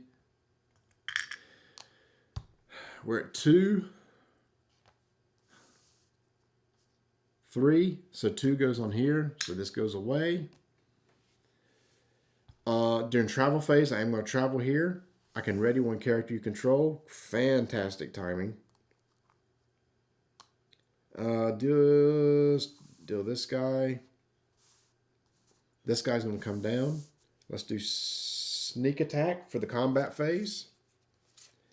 Pay 1. Get this guy back out. Now, let's see what we can do here. He just needs to live. So we're definitely going to go here. Oh my gosh. Maybe he doesn't need to live. Maybe I just sacrifice him.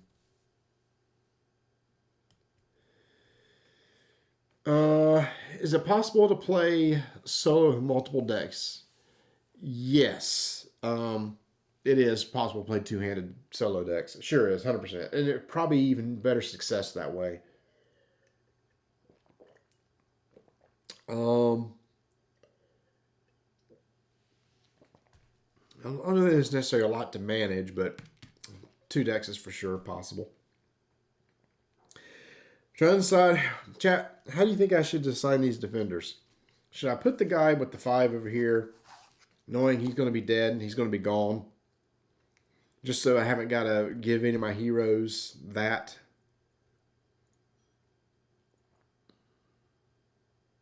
If I put him here, he's going to do a 3. He will kill him. Aragorn will have to be the one to block. because he's going to be dead. I have to do it. I feel like I have to do it this way. I can't let Aragorn take 3 damage. All right. So we're going to do it this way. So he gets 1 additional shadow card. 1, 2. He gets 1. Let's just see how bad it's going to be for Aragorn. No shadow on that one. No shadow on that one. So 3. He's should be like this. 1 damage. And there is a shadow here. Attacking enemy gets +1. Whatever. He's more than dead. So he's gone. They're still here.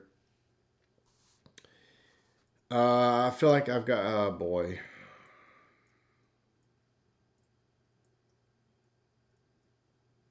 I don't know who tried to eliminate here. I could deal 1 damage to him. Oh, well, I have to do it to him. He's got too much defense. So I'm going to attack him for 1. I think, yeah, I am pretty much doomed. I am. And if it's going to be that way, I'm going to throw in the towel and call it a day. But that's fine. Let's just see what happens here. I am not making any progress at all. Again, y'all, the goal is I need to get 8 here, progress to 2A, progress to 3A. And it's not going well. I tell you, if somebody was to pick up this revised core set and play this out of the box like I'm doing right now and have never played before, I think they could get put off by that. Like, not making any progress at all. I don't know if one of the other hero decks will do better. I don't know. I don't know. All right. So let's reset everything. We're back to the, what's it called? Resource phase. This goes up by 1. I only got 14 turns left anyway, thanks to that. Hey, it's another sneak attack. But, nope. It will come in useful with this guy. So again, I could give her a +1 attack. That might be useful. Ready all characters in play. Oh! Yeah. I might be able to... If I can make it 1 more turn. So I've traveled this turn. So this is good. This is right here. So I'm definitely going to go to the questing phase now. Here. Remove this so we can stand up. 2. Literally, I can't commit anybody else. So, 2. Because if another enemy comes up and it's down here, yeah, this is gonna, oh, there it is. When revealed, the first player chooses 1 character currently committed to a quest and deal 2 damage to that character. Luckily, nobody is there. Eowyn and Gimli. Yep. Yes. Eowyn... Is she good at healing or questing? Gimli's good at fighting. So I committed 2. So that's going to be a wash. This is getting ready to get bad pretty fast. This is going to come down here.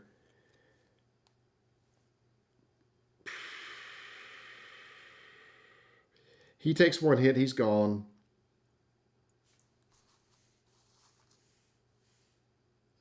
I could do it like this. He's going to take 1 hit. He's gone. I could do this because he's going to die regardless of which one he takes on.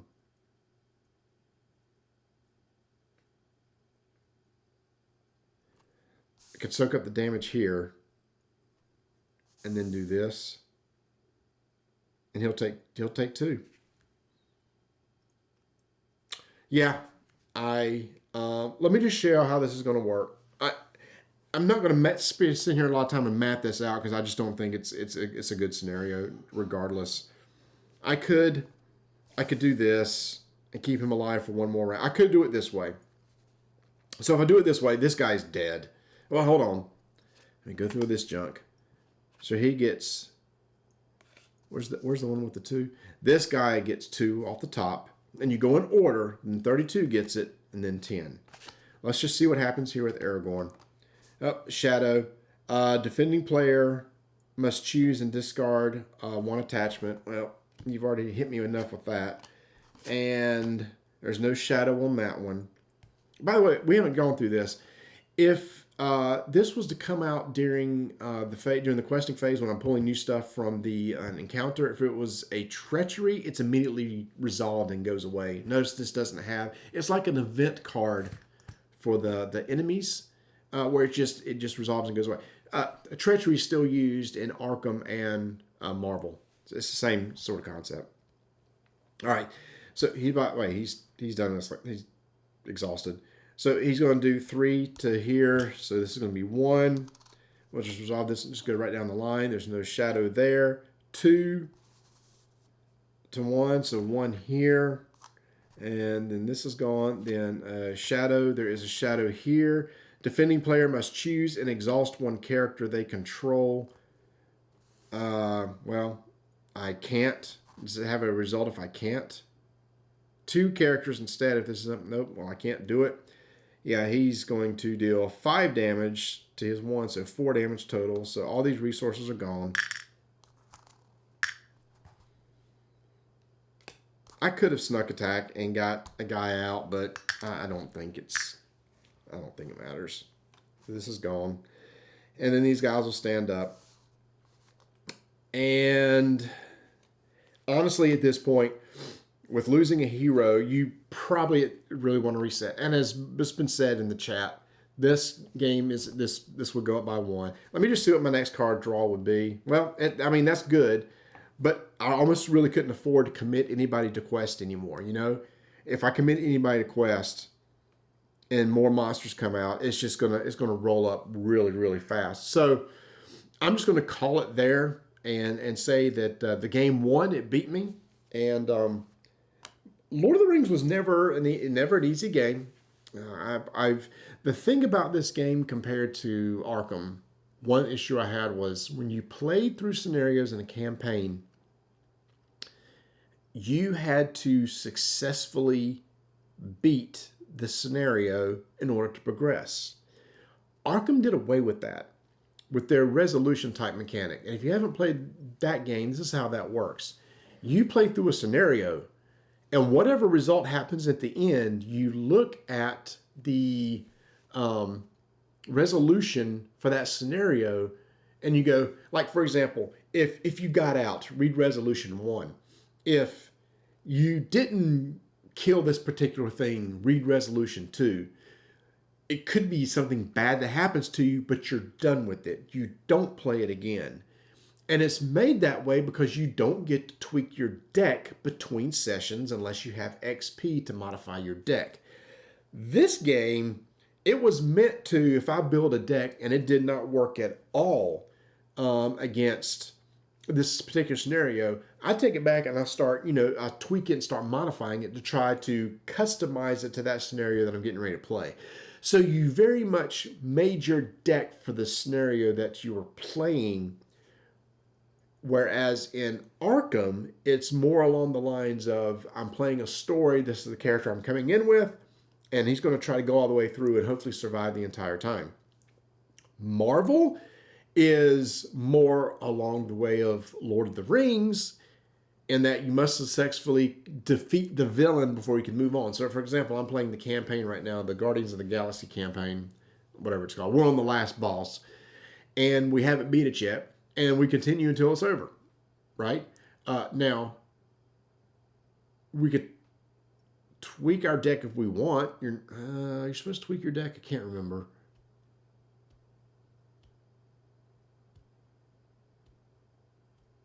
I can't remember the deck building rules for the campaign for Marvel. I haven't tweaked it, but I can't remember if you're supposed to or not.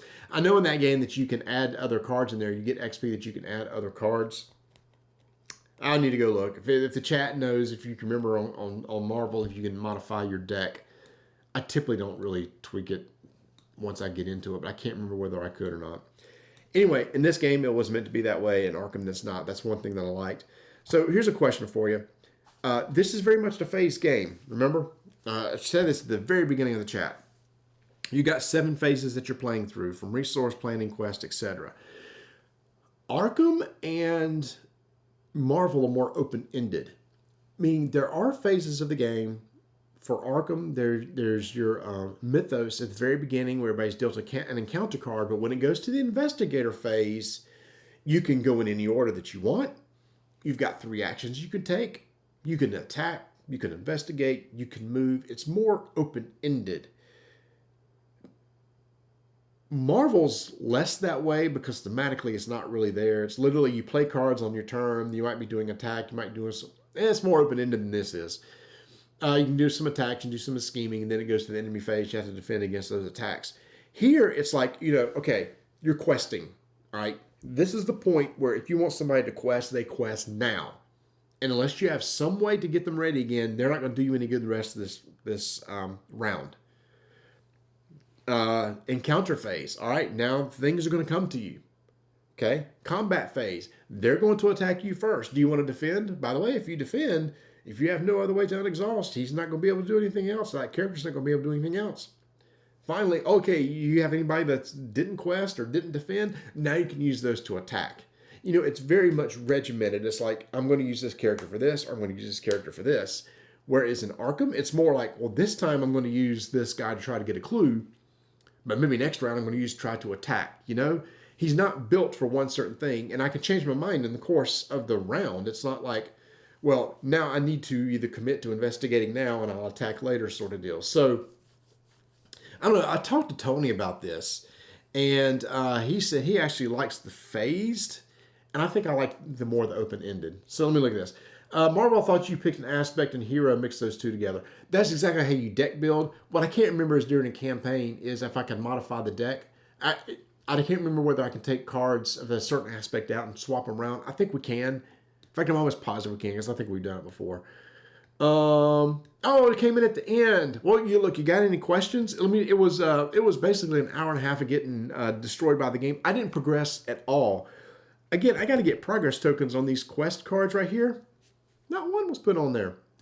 I like the deck building in Star Wars LCG. You pick 12 sets of 5 cards, and you can pick the same set as most twice. Oh, here's the thing. The one LCG I never played was Star Wars. I don't know why. I think it was because at that time I was so heavily invested in this for co-op and Android Netrunner for competitive. And to answer your other question, it's Passage Through Mirkwood. Yeah, it's the intro scenario for the core. Wow. Thanks, Ben. I got owned. Yes, I was pwned. PWNED, leet speak. You've been playing it online, some of the harder quests and getting destroyed. Where have you been playing it online? Is it, and do you enjoy playing it online? For me, when it comes to, I don't play a lot of games online because for me, I want to play with the cards. I want to shuffle the cards and everything. But if it's the only way to play, then I totally get it. But I'm such when it comes to this sort of thing, I love looking through and shifting and moving.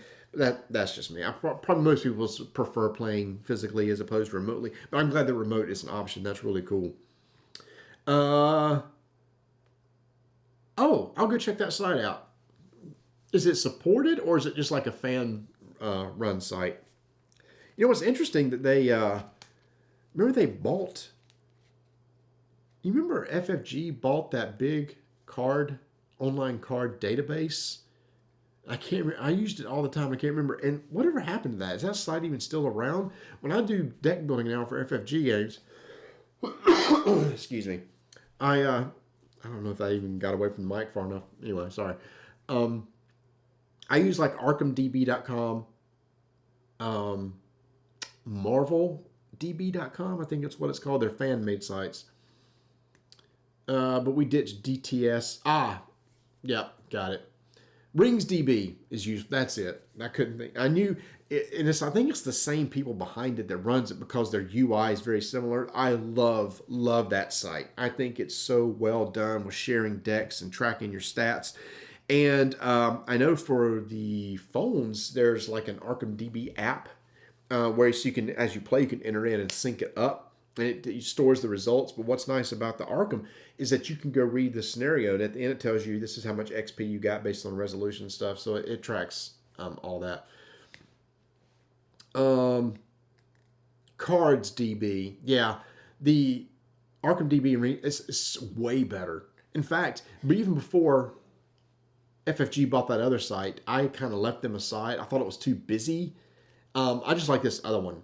There's not a lot of forums and stuff like that. I don't need it. What I like is here's a deck and here's comments people have made about the deck for suggestions for tweaking. It has all the nice stats. It is just really, really, really well done. And if you're coming in at the end, what I was doing was I'm showing the revised edition of the game. It just came out. It's pretty much the exact same cards. It is the exact same cards. They've changed nothing. I don't think the rules have changed. They do give you a little insert here for sorting your stuff. So there's a lot of cards that can be stored in the base box, which is nice. I'm trying to decide if I'm going to play this again. I haven't. I want somebody to play with. I won't be playing solo. There's no way. I gotta play with somebody. At work, I have some guys I play Marvel and Arkham with. I wonder if Tony would get into playing this. He has a copy of this too, so be curious to get with him and play 2-player. I wonder if 2 starter decks will probably not. We probably need to mix and match it. So yeah, here's the thing.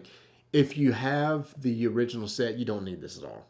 You don't. We just got this to check out for new players to see if we would recommend it to new players. The reason why you would want it and not buy like used copies of the old is because you get 3 copies of every card. That's the biggest thing with this. If you want like, oh, somebody's selling the original online, I would still get this. Even if they were selling it for $15 to $20, I would still say this because, again, you're getting 3 copies of every card and you only have some cards. And in fact, it's the one I'm right here. You'd only get 1 copy of that card right there in the original set, and here you're going to get 3. That's the main benefit is they finally got this. Buying this set for the campaign stuff. Yeah, I mean, if you don't have 3 starter sets already, I mean, I think this was really good. Are there more scenarios in the box? Okay, that's a great question. Let me look. Let me see if they do talk about additional scenarios. Let me see what it comes with. There's 3 campaign cards in here. I can't remember if that was in the first one. It's not in that one. That's just learning to play. Let me see. You know, I guess I could go straight and look at the cards in here. Let me see if it's in the back here. Let me pull out the questing cards. Here they are. All right. So we have, there's another quest. The escape from, I thought that was from the first one, wasn't it? Escape from Dol Goldner was in the first. Journey Along the Anduin was also in the first. That's it. I think it was just the 3. The campaign cards. Campaign. You're playing campaign mode. Put Mendor into the deck. If Mendor leaves play, lose the game. So this is new. There's Mendor right there.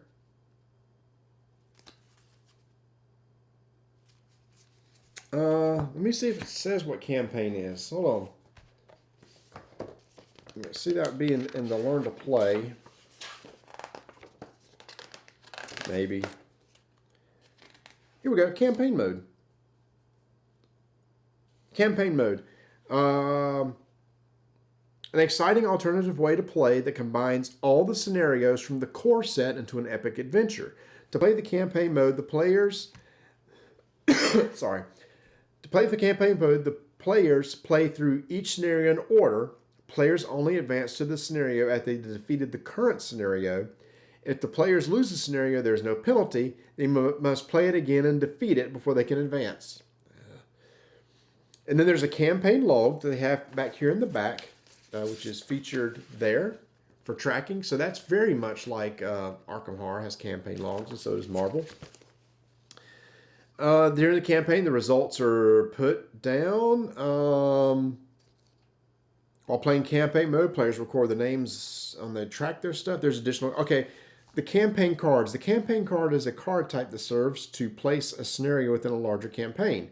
While setting up a scenario in campaign mode, place the campaign card for that scenario next to the quest deck and follow any additional setup.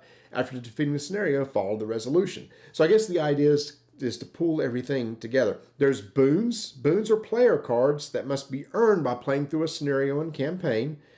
And then there's burdens. Burdens are encounter cards and occasionally player cards that can be earned while playing through a scenario in campaign mode too. So boons can be added to a player's deck. And burdens with a player's card back must be added to a player's deck. These cards do not count against a deck minimum.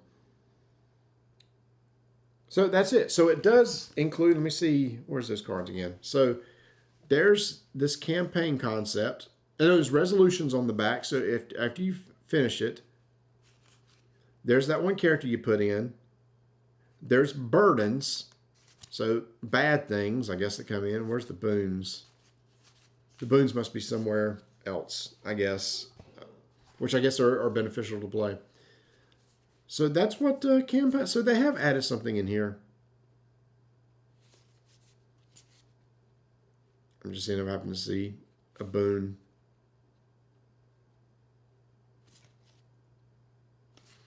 I remember these. Objectives. Gandalf's map. Huh. A dungeon torch. Another objective. A shadow key.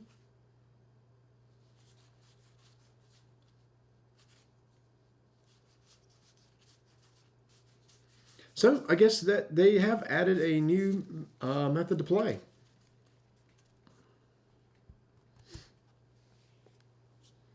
Again, this may not be new. Like you said, this may be something that already existed, and they just, like you said, a print to play, and they just included it now in this thing. So 3 campaigns, and I believe they're coming out with hero decks.